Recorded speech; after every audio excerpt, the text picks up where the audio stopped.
Caro torcedor, o nosso canal esportivo tem o apoio da Gráfica KP. Tudo em impressões e etiquetas tags para confecções, cartões e panfletos. Interessados? Fala com meu patrão Clayton, na rua Desembargador Praxedes, número 895 no Montes. O telefone de contato é o 3491 4396. Atendemos de segunda a sexta. A equipe sai para ir fazer 2 jogos fora de casa, né? Essa partida contra o ABC na Copa do Nordeste, e até comentava ontem, como o Ceará teve 2 empates, ele tem ali os 2 pontos, ainda está entre os 4 primeiros do seu grupo, né?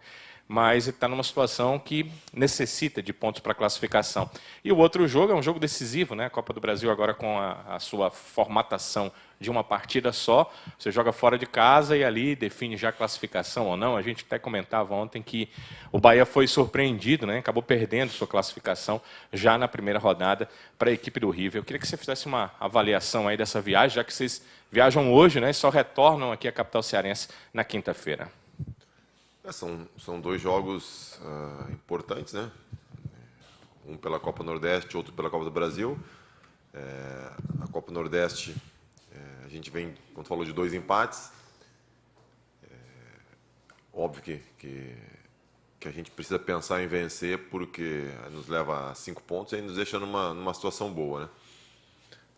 Claro que ainda claro que é um campeonato curto, mas ainda é início, né? Então tá tudo meio embolado ainda, tanto é que a gente tem 2 pontos aí, está entre os 4, né? Agora a Copa do Brasil é um campeonato, por essa formatação, muito perigoso, né? Porque tu não tem margem para manobra, margem para corrigir erro, diferente de quando são 2 partidas, né? E mesmo no formato de 2 partidas a gente já viu inúmeras surpresas, né? E não digo só em eliminações de times, mas até campeões, né? Da Copa do Brasil, e o time, para ser campeão da Copa do Brasil, ele tem que passar por várias fases, né? Então, entre aspas, essas surpresas fizeram várias vítimas, né? Então a gente tem que estar muito atento, porque sabe do regulamento, é um regulamento traiçoeiro, que exige um cuidado, uma concentração ainda maior, né? E são 2 jogos que são, como falou, importantíssimos, porque são os 2 primeiros jogos fora de casa, e 2 bons resultados fora de casa nos trazem de volta ao Ceará com uma situação, vamos dizer, uma classificação, né? Se Deus quiser, e uma pontuação muito boa na Copa do Nordeste. Fernando, bom dia. Bom dia. Qual é o peso dos campeonatos regionais para você? Aqui no Nordeste é um clássico nordestino importante, de peso, entre um time maior campeão estadual do Brasil, que é o ABC, contra o Ceará, um time grande de Série A. Qual é o peso desse confronto ABC e Ceará? Acho que a Copa Nordeste é um campeonato muito importante, né? Pelo menos o que eu acompanhava do centro e do sul do país, é um campeonato muito importante, muito valorizado, e que os clubes dão uma importância muito grande, né? Eu já enfrentei várias vezes o ABC, Copa do Brasil também pelo Vasco, né? Só que foi no Frasqueirão.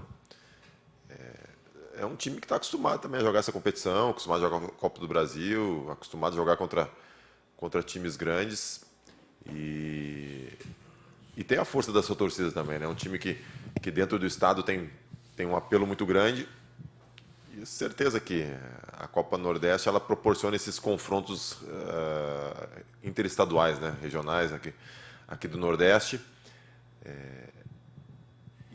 E é um campeonato relativamente curto, né? Então, todo jogo torna-se muito importante, independente do adversário, independente se tem uma rivalidade maior, como foi no jogo passado contra o Fortaleza. E a gente tem que encarar dessa maneira, porque em campeonatos de tiro curto, tu começar bem, tu ter uma pontuação boa no começo, te dá mais tranquilidade para tu poder classificar para a fase final. Bom dia, Fernando. Como é que está o entrosamento seu com a zaga, com o restante do time? Já está adaptado aqui ao nosso estado? Já que pela primeira vez você joga no Nordeste? Já está tudo tranquilo? Não, adaptado ainda não, porque... Totalmente adaptado ainda não, porque é pouco tempo, né? As 2 primeiras semanas a gente ficou em concentração, e as outras 2 semanas praticamente jogo quarto e domingo, hotel treino e casa, né? Em relação ao entrosamento com a equipe, vai melhorando a cada dia, né? Óbvio que ninguém é mágico para, em menos de um mês, dizer que tá adaptado, que está entrosado, mas eu acho que faz parte do processo e dentro do processo, dentro de uma evolução natural, eu acho que as coisas estão andando de uma maneira relativamente dentro daquilo que eu esperava. Fernando, acho que nessa última partida que o Ceará venceu, foi a primeira vitória na temporada, talvez ele tenha feito, vocês tenham feito, você não estava em campo, né, mas a equipe, a apresentação pior do Ceará no ano. Interessante, né? Vocês jogaram partidas melhores e não venceram. Nessa partida, a equipe venceu. E tem também um outro fato, que não tomou gol pela primeira vez no ano, né? Como é que você vê isso? Você vê como uma situação de um jogo contra um adversário determinado ali e talvez pelo adversário a equipe tenha conseguido a vitória, não tomado gol, ou você acha que já há um passo à frente, a equipe já está ali subindo alguns degraus dessa escadinha? Não, acho que primeiro não dá para comparar porque é uma equipe totalmente diferente, né? Não dá para comparar a evolução, a equipe evoluiu ou não, porque 10 jogadores eram diferentes do jogo anterior, né? Então, essa equipe que jogou na quarta-feira não tem nem parâmetro para evolução, né? Mas óbvio que vencer é bom, né? E também não dá para se cobrar um entrosamento perfeito, uma atuação perfeita ou de alto nível de uma equipe com um jogo na competição, digo, uma equipe essa que jogou junta pela primeira vez, né? É um gramado também que dificulta. Aqui a gente, às vezes na vitória é até melhor falar, né? Mas é um jogo totalmente diferente do que foi no Castelão, né? O Castelão, um gramado muito bom, que dá outra dinâmica, outra qualidade e outra condição de jogo, né? No PV já é um gramado mais alto, mais pesado, mais irregular, então dificulta também o time que quer propor o jogo, né? Mas em relação à evolução, especificamente em relação a esse jogo de quarta, aí é difícil fazer a comparação, até porque a gente não tem uma comparação fidedigna para fazer, né? O fato de não ter tomado gol. Sempre é bom, ajuda, é meio caminho andado para se vencer, né? Tu não sofrer gols já é um grande passo para conseguir a vitória. Agora, independentemente de ser grupos diferentes, né, foi uma outra turma que jogou, a possibilidade de ter vencido já melhora bem a perspectiva, né, o olhar para a outra equipe. O ambiente fica mais leve, podemos dizer assim. Olha, é difícil falar, né, cara? Porque mesmo com a vitória, as cobranças vêm, né? Porque as pessoas querem vencer e vencer com qualidade de jogo. Mas óbvio que trabalhar com vitórias, mesmo não jogando tão bem, é melhor, é mais fácil, traz uma confiança, tira também um pouco desse peso de não sei quantos jogos sem vencer, os caras vão buscar desde o ano passado até agora, que são não sei quantos jogos. Então, ajuda também a tirar um pouquinho. E no futebol a gente sabe o peso que tem o resultado, né? Tanto para o bem como para o mal. Às vezes uma vitória esconde muitas coisas ruins e às vezes também uma derrota ela potencializa os erros e encobre as virtudes de uma equipe, né? Ô, Fernando, é o seguinte, o Ceará joga agora a Arena Dunas, nem se fala no gramado, de primeira qualidade. Você já jogou lá no estádio do jogo que vai acontecer na outra quarta-feira, lá contra o Bragantino, lá lá no Pará, já atuou por lá, já que você tem muito tempo de bola. E falar em bola, sábado vai ser uma bola e na quarta-feira outra. Não, nunca joguei lá, nunca tive lá. E as informações que a gente tem é que o campo não é das melhores qualidades, né, como o da Arena, né? Mas não tem o que fazer. É óbvio que a gente preferia um campo em boas condições, né? Vamos chegar lá e vamos ver qual a real condição do campo, né? E em relação à bola, que a gente tem enfrentado isso, né? São 3 bolas diferentes, né? Topper, pênalti e Nike, né? E são diferentes mesmo, né? Não é só a marca, apesar de terem praticamente a mesma circunferência, praticamente o mesmo peso, é impressionante a diferença que tu sente dentro do campo de uma bola para outra, né? E a gente tem que tentar adaptar o mais rápido possível. Dentro da semana, em uma semana são 3, né? Quarta foi topper, se não me engano, não, pênalti. Sábado vai ser topper e quarta Nike. E são coisas que a gente tenta no dia a dia acelerar o processo de adaptação. Óbvio que seria muito melhor se fosse uma bola só, mas são as bolas determinadas de cada campeonato e a gente tem que tentar se adaptar o mais rápido possível. Eu te perguntei há pouco da questão desse jogo, daquela escadinha, né, que é a questão da evolução que você citou, e você disse que realmente não dava para falar. Realmente foram 10 jogadores modificados, era uma outra equipe, na verdade. Mas, levando em consideração os jogos com a equipe principal, óbvio que houve mudanças ali, mas diferente desse jogo, foram esporádicas, né, em alguns setores.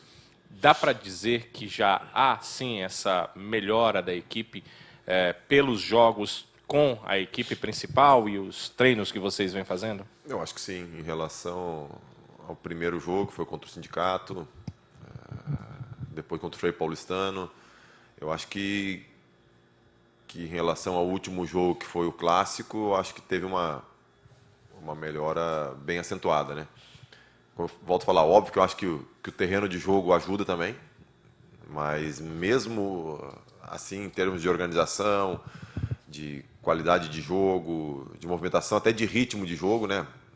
A parte física, eu acho que já teve uma melhora.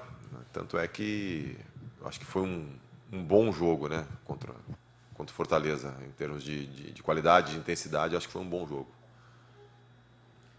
E o clássico, o que foi que representou para você o clássico pela primeira vez, participando, que a gente chama aqui o clássico rei do nosso futebol, como dizia um grande comentarista que faleceu há pouco tempo, Sérgio Pinheiro, a nossa melhor mercadoria. O que é que você diz do clássico, já que você conhece de perto o que é clássico? Como é que foi o clássico cearense para você?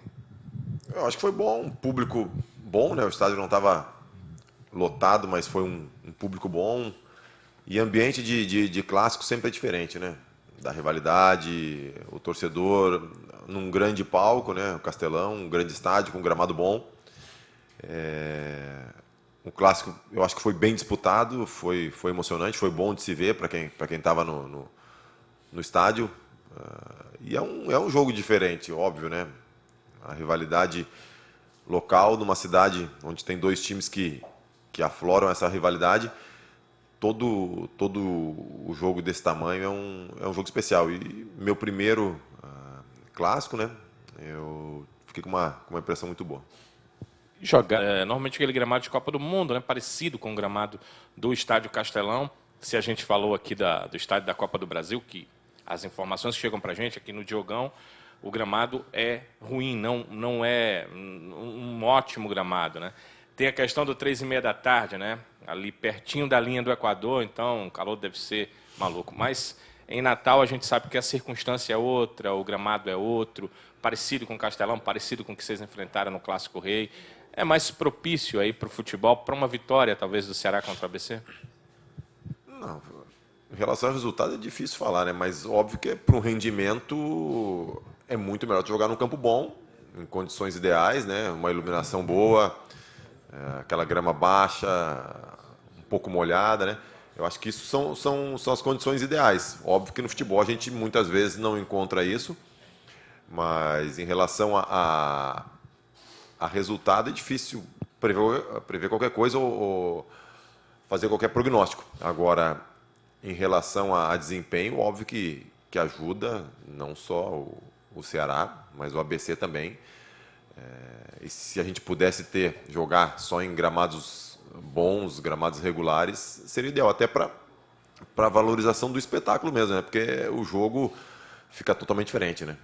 Um jogo num campo não tão bom, diminui a velocidade, aumenta o número de passes errados, diminui as jogadas de efeito, diminui as chances de gol, fica um jogo mais trancado, mais travado, às vezes com mais ligação direta, né? Tudo isso, óbvio que o gramado influencia. Fernando, há algum tempo eu queria te perguntar sobre isso, mas é porque a gente tem perguntas de pauta para fazer e hoje felizmente eu tenho condição de fazer mais perguntas. Eu queria te perguntar, porque você é um cara experiente e, obviamente, já deve ter passado por esse tipo de circunstância. Aqui começa a temporada, e acho que você percebeu isso, já com uma torcida, com uma grande interrogação, mais para negativa até do que positivo, com o técnico Argel Fux. Está apenas em início de trabalho, o trabalho tem evolução, a equipe, como você disse, jogou uma grande partida no Clássico Rei. Não é só que o Ceará tenha jogado bem no Clássico Rei, ele foi melhor que seu adversário, né? Foram circunstâncias que fizeram com que a vitória não viesse. Você sabe muito bem que em qualquer partida isso acontece, ainda mais num clássico, quando as coisas elas acabam em algum momento da partida, pendendo para um lado, pendendo para o outro. Mas o que eu quero te perguntar é isso. Você já viveu uma circunstância como essa, que a torcida não tem uma confiança ainda no treinador e acaba pressionando quando você olha para a situação de início e olha para a situação de resultado e do que está acontecendo, você não entende muito bem por que essa pressão toda existe. Apenas olhando para o 2019 do Ceará, que foi muito ruim, principalmente muito pior do que o seu principal adversário, você começa a perceber isso. Já passou por uma circunstância como essa? E como desenvolver um trabalho diante disso, sabendo que essa pressão vem e às vezes não vem assim por um motivo de 2020 real, mas sim do passado? Não, já passei por isso várias vezes. Um exemplo foi quando cheguei no Palmeiras em 2012, o Palmeiras tinha sido campeão do Brasil, mas tinha sido rebaixado no mesmo ano. E naquele ano o Corinthians foi campeão da Libertadores e Mundial. Aí tu imagina o que é a pressão. 2016... Em 15, a gente foi campeão da Copa do Brasil contra o Santos. E no primeiro jogo de 2016, a gente foi vaiado pela torcida. Cara, isso são heranças, né? Isso, com certeza, é um reflexo do ano passado. Não tem como se negar. Pela situação que o Ceará teve de lutar até o final pela permanência, né? E o rival ter tido um ano mais tranquilo, né?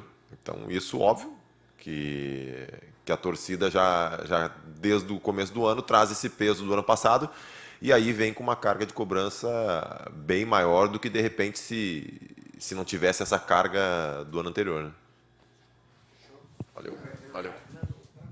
Caro torcedor do Fortaleza, Ceará e Ferroviário, aqui quem vos fala é Maurício Santos, repórter fotográfico e historiador de futebol, também conhecido como o rei dos pôsteres dos times campeões. Aos amigos tricolores e alvinegros interessados em adquirir um quadro com o pôster do clube do seu coração e expor na sua parede, nós somos a pessoa certa, pois temos todos os pôsteres do Fortaleza, Ceará e Ferroviário desde a sua origem e de qualquer time, principalmente das últimas conquistas, que são os pôsteres do Fortaleza, da Tríplice Coroa de campeão brasileiro da Série B 2018, do Cearense e do Nordestão 2019, do Ferroviário, campeão brasileiro da Série D 2018, do Ceará, bicampeão cearense 2017 e 2018 e do Nordestão invicto de 2015. Aos torcedores interessados por essas raridades, que são os pôsteres do Fortaleza, Ceará e Ferroviário e de qualquer time, você liga no 986162186, 986162186 e fala conosco, Maurício Santos. Esse número também é o nosso Zap e o nosso canal no YouTube e blog esportivo é Mal Retro Pôsteres.